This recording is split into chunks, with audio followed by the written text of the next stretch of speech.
Olá, amigos! Sejamos todos muito bem-vindos a essa exposição doutrinária e que possamos todos juntos, numa única vibração, refletirmos à luz da doutrina espírita acerca dos ensinamentos que o personagem o qual nós conversaremos hoje nos traz, que são riquíssimos os ensinamentos.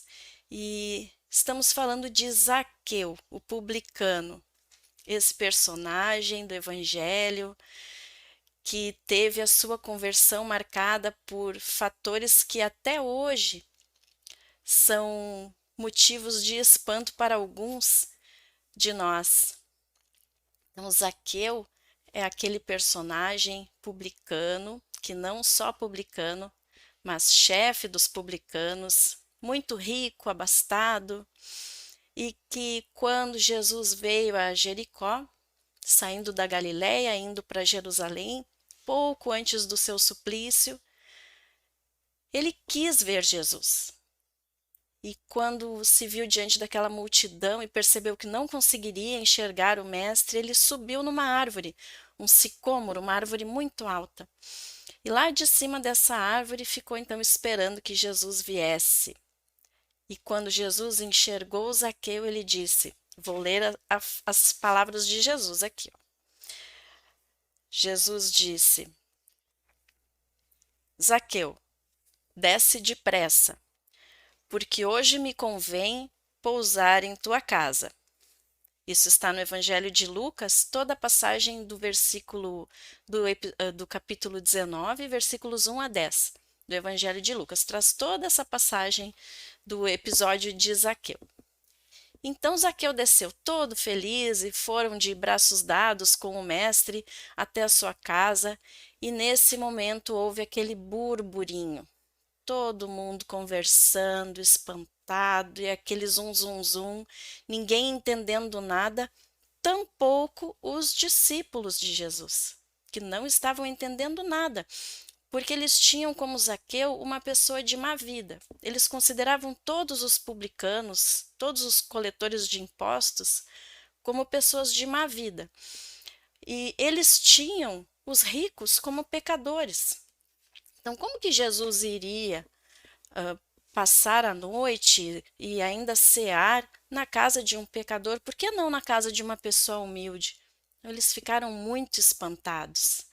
E o restante da passagem evangélica acontece lá na casa de Zaqueu, quando, resumidamente, no Evangelho de Lucas, está aquela parte onde ele diz, Senhor, eu vou dividir tudo que tenho e se fiz mal para alguém, vou pagar quadruplicado. E ele fala isso no verbo presente, na conjugação verbal do presente, não como uma coisa que ele poderá um dia fazer, não é eu irei fazer. Ele disse eu faço, estou fazendo, vou dividir tudo que tenho. E quando Jesus diz então, hoje você foi salvo, ou seja, é uma passagem muito resumida que está no Evangelho e que nos traz muitas reflexões. Se nós formos no Boa Nova, que é uma obra psicografada por Chico Xavier, onde o espírito Humberto de Campos nos traz várias passagens de uma forma maravilhosa. Ele vai nos trazer que os próprios discípulos de Jesus tinham muitas discussões a respeito da riqueza. Então, ele nos traz que Filipe, Tadeu falavam assim, que nós tínhamos que doar tudo que temos e ficarmos somente com a roupa do corpo. Aí o outro dizia que nós tínhamos que dividir tudo com as pessoas e ficar sem nada. E o Mateus Levi, que também havia sido um publicano, um cobrador de impostos, dizia assim, pior é aquele que é abastado e se veste de mendigo para não precisar pagar os impostos, o falso pobre. Então, eles tinham essas discussões ainda, onde acreditavam na necessidade da pessoa ficar sem haveres. E Jesus não participava dessas discussões, ele apenas aguardava o momento certo de trazer o ensinamento aos seus discípulos. E esse ensinamento veio então quando saindo da Galiléia em direção a Jerusalém, eles entraram em Jericó, que era uma cidade de grande potencial para o comércio, era a segunda cidade mais importante da Palestina em termos de comércio. E Zaqueu lá era o chefe dos publicanos. Porém, Zaqueu já não se comprazia daquela vida que levava. Ele tinha muitos recursos, muitas riquezas, mas alguma coisa lhe faltava. Ele já tinha um impulso, um chamamento para alguma coisa que não estava sendo completa na vida que ele estava levando. E assim, quando ele soube que Jesus viria, ele teve aquele impulso de ver Jesus. Então ele foi. E perante aquela multidão subiu na árvore, porque ele sabia de alguma forma que, se ele visse o mestre, alguma luz se acenderia dentro dele. E assim foi. E quando Jesus então pediu que ele descesse, que iria para a casa de Zaqueu, apesar do espanto de todos de acharem que estava muito errado por ele ser um pecador, por ele ser um rico, ele ficou muito feliz. E foi então até a sua casa com Jesus, onde sentaram-se todos alegremente, e Zaqueu contava para o mestre que há muito tempo ele havia percebido que muitas pessoas tinham dificuldades em sustentar suas famílias e que ele havia estabelecido formas de trabalho na criação de animais, na plantação de lavouras, e que muitas famílias estavam vindo trabalhar para ele nesse campo que ele havia aberto e que estavam se sustentando através dessas atividades. E Jesus elogiava, né? Dizia: eu me comprazo dessa tua generosidade. E Zaqueu então falava que estava sendo muito generoso com os seus servos e que haviam famílias que vinham de longe para trabalharem nessas criações de animais e tal, e Jesus só elogiando e estimulando Zaqueu, o que para ele era uma recompensa, porque tudo que ele fazia, colocando os recursos materiais que ele tinha para que outras famílias pudessem se sustentar, não era bem visto por todos que lá viviam, mas Jesus estava trazendo palavras de aprovação para ele, que eram a recompensa de todo o coração que ele precisava, que ele sentia que tinha valido a pena. Em determinado momento, Zaqueu levanta e ausenta-se para ir, então, buscar os seus filhos. Ele queria que seus filhos conhecessem o Mestre. Nesse momento, em que os discípulos se viram sozinhos com Jesus, começaram a fazer uma série de perguntas. Mas, Mestre, por que viemos para a casa desse pecador, se poderíamos ter ido para uma casa de uma pessoa humilde? Mas, Mestre, tu estás aí aprovando esse homem e uma série de perguntas questionando Jesus, e esse era o momento, então, que Jesus ia trazer a explicação, que Jesus ia trazer o ensinamento, e que é um ensinamento que Kardec nos traz também no Evangelho segundo o Espiritismo, quando fala sobre a riqueza, quando fala sobre os recursos materiais. Então, Jesus explica para os apóstolos, para os seus discípulos, que Deus não quer um mundo somente de mendigos estropiados, que é necessário nós não viciarmos os nossos sentimentos e as nossas definições a respeito do próximo ou do mundo, pois que existem muitas formas de nós servirmos a Deus. E que, se nós todos colocarmos os nossos haveres, distribuirmos e ficarmos sem nada, o que nós faríamos então? O mundo iria parar, porque não haveria recursos para mover as instituições, as pesquisas, o progresso, pois sabemos que há muitas formas de o progresso acontecer. Nós podemos verificar até mesmo na questão das vacinas contra a Covid-19, que nós vemos o benefício das pesquisas científicas, nós vemos o empenho dos cientistas, da comunidade médica, dos administradores em proporcionar esse benefício, fazê-lo chegar até a população. E vemos também que, por vezes, esse processo todo encontra alguns obstáculos, alguns atrapalhos que são fruto de algumas pessoas que não utilizam bem os recursos que têm, seja recursos materiais, ou seja, recursos de autoridade, pois que no meio de todo esse processo, como ainda somos um plano de provas e expiações, existem pessoas que estão com os seus pensamentos mais voltados, as suas intenções mais voltadas para o bem comum, enquanto que outras ainda estão se dividindo entre o bem comum e o próprio interesse material, sendo que muitos ainda colocam o interesse próprio acima de qualquer outra coisa. E nós observamos isso muito claramente quando vemos esse tipo de organização, quando é desmembrada e levada ao conhecimento de todos, e muitos de nós já generalizamos. Ah, é tudo uma máfia. Ah, isso aí estão todos fazendo isso. Enquanto que não é bem assim.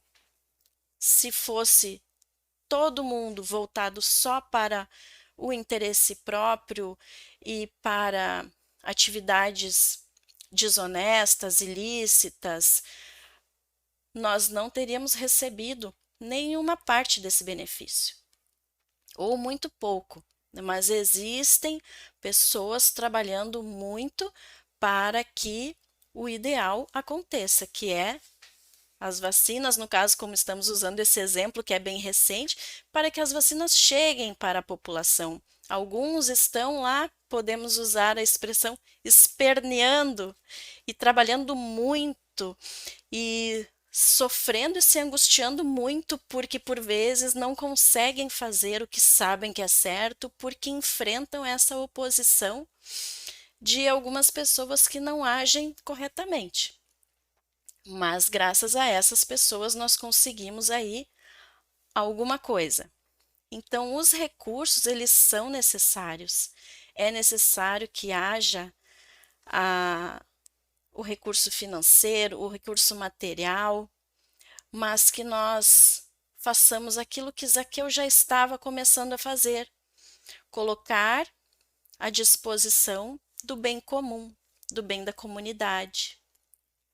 Então, Zaqueu já tinha esse germe, já estava brotando dentro dele de se preocupar com o próximo. Naquela época, os publicanos eram muito violentos na hora de cobrar os impostos. A pessoa que se recusava a pagar ou que não tinha condições de pagar, eles usavam de alguma violência, e Zaqueu já não se comprazia disso, ele já não tinha mais esse método, ele já era um pouco mais humano e já se preocupava em fornecer o sustento das famílias que estavam na penúria. Então ali já estava num passo à frente do seu esclarecimento, ele já estava tendo uma empatia e por isso Jesus quis fazer essa demonstração para os apóstolos. Quem é que sofre mais? Então Jesus perguntou. Aquele pobre que só tem que se preocupar com a sua sobrevivência, o seu sustento, ou aquele que tem que se preocupar com muitas famílias, com filhinhos, com a sua família e com outras famílias? Vamos voltar ao exemplo aqui recente da pandemia. Logo que iniciou a pandemia, muitos de nós nos vimos sem poder executar o seu trabalho, perdendo os empregos, né? Ou tendo horário reduzido, assim como a renda reduzida, e todos tivemos que quase todos nós precisamos fazer uma readaptação, né? Diminuir os nossos custos de vida para conseguirmos levar a vida, né? Ou buscar novas atividades para manter a sobrevivência.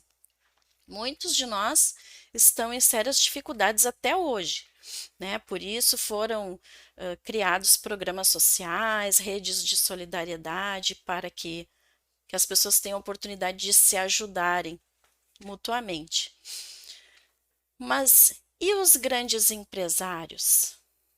E as grandes redes de empresas que tiveram o seu faturamento reduzido ou praticamente zerado, empresas que foram obrigadas a fecharem as portas, perderam muito do seu faturamento e que tinham sob sua tutela centenas de funcionários, famílias inteiras que dependiam deles.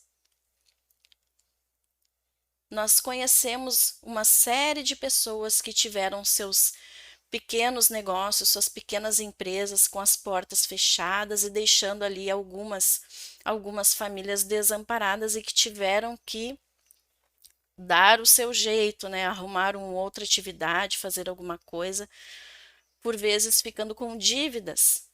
Mas e as grandes corporações que têm lá centenas, às vezes milhares de famílias que dependem daqueles trabalhos e que, se a empresa tem dificuldades, será que aqueles administradores lá são tão frios e cruéis que não se preocupam com isso?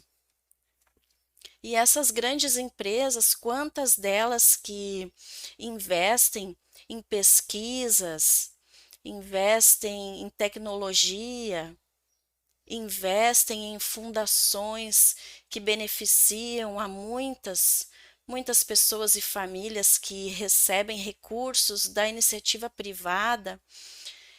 Então, isso é o recurso material sendo utilizado para o bem comum. Se nós olharmos a tradução hebraica daquela lei que resume toda a lei divina, que é amar a Deus sobre todas as coisas, e ao próximo com toda a sua alma, com todo o seu espírito e com todo o seu coração, e ao próximo como a si mesmo, nós vamos ver ali que de toda a sua alma, de todo o seu espírito, e na tradução lá do hebraico é de todos os seus muitos. De todos os seus muitos quer dizer tudo que você tem, todos os teus pertences, materiais mesmo, toda a sua disposição física para o trabalho. Então, tudo que você tem de talentos e habilidades. Então, ainda não temos essa capacidade de nos entregarmos de corpo, alma e coração ao trabalho do Mestre, como fizeram os discípulos que pegaram as suas sandalinhas, os seus cajados e saíram mundo afora espalhando a boa nova. Nós ainda não temos como fazer isso. Não é uma coisa que nós consigamos fazer, mas é um exercício para que nós possamos entender, colocarmos pelo menos em parte o que nós temos de conhecimento da doutrina espírita. Usemos na divulgação da doutrina, usemos para prestar um trabalho na evangelização, na facilitação dentro de uma casa ou quando estamos numa conversação amigável com alguém que não seja espírita, mas que possamos encontrar as palavras que não vão ofender alguém que tenha outra crença ou alguma coisa que valha, para que possamos levar a palavra de Jesus, que é para todos, que possamos dar os nossos talentos do nosso trabalho profissional também. Se eu sou uma psicóloga, eu posso ter uma conversa e ajudar uma pessoa que esteja precisando sem estar no meu consultório. Se eu sou uma nutricionista, eu posso auxiliar uma pessoa que esteja passando por uma enfermidade e cuja alimentação mais adequada possa lhe auxiliar. Nós podemos doar um pouquinho do nosso tempo com o nosso talento profissional, nós podemos doar um pouquinho dos nossos recursos materiais também. E aquela pessoa que tem o muito, é bastante difícil que não se deixe levar pelas tentações do mundo, porque fica tudo muito fácil. A pessoa que tem tudo, principalmente aquela que tem o tudo com muita facilidade. Mas quando é um espírito já mais amadurecido, mais sereno, que já adquiriu uma elevação moral, ele não tem esse interesse. Ele não se compraz de ficar usufruindo das sensações, dos, dos divertimentos que nós consideramos. Mas quando é, no caso ali, quando nós vimos Zaqueu, né, ele já tinha uma predisposição para ser melhor. Ele já tinha um germe no seu íntimo, pronto para ele alçar novos aprendizados. Porém, algumas vezes a gente está inserido num meio aonde dentro desse meio nós não somos estimulados a crescer.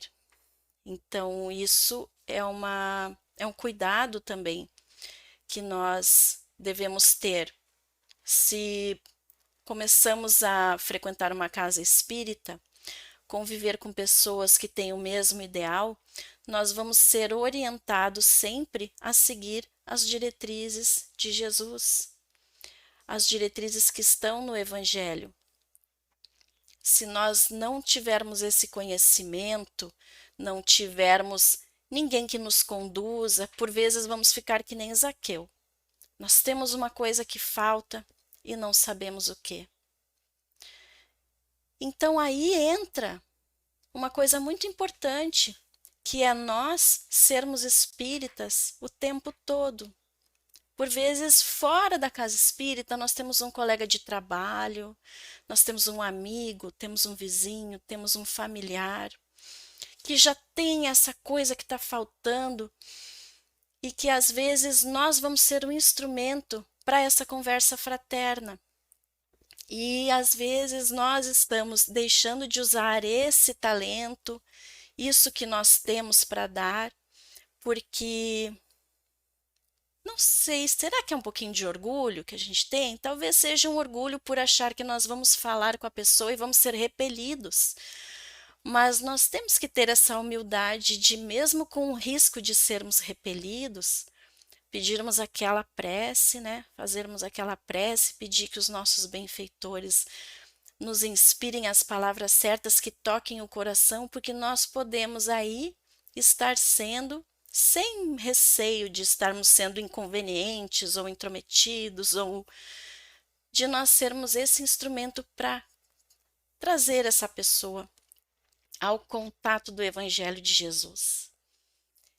E essa é a grande oportunidade que essa pessoa vai ter. Por vezes ela está num meio onde não vai ter esse contato.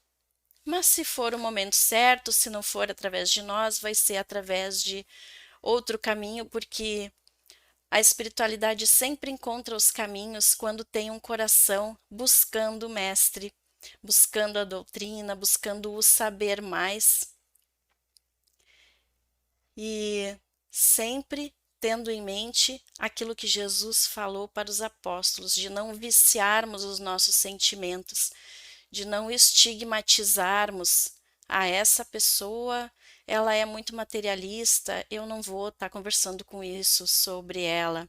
Ou essa pessoa não tem condições de entender ainda sobre a espiritualidade.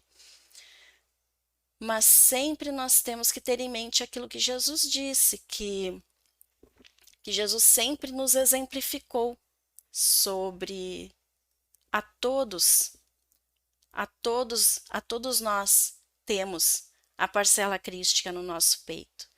Todos nós sentimos Deus no nosso íntimo, porque somos seus filhos, e toda vez que nós sentirmos vontade de falar sobre Jesus, sobre o Evangelho, que falemos. Falemos sem vergonha, sem termos receio de ser julgados e sem achar que aquela pessoa não vai ouvir, porque não há ninguém que seja tão refratário, tão insensível. Por vezes a pessoa não vai ouvir num primeiro momento, mas depois, quando estiver na serenidade da solidão, aquelas palavras poderão voltar, pois que todos nós temos um anjo guardião que está sempre cuidando de nós e que quando estamos lá calminhos, serenos, ele busca as palavras que nós temos para ficar ecoando na nossa mente e sensibilizando o nosso coração. Então, que possamos todos ficarmos na paz do Cristo e que tenhamos uma ótima semana. Muito obrigada.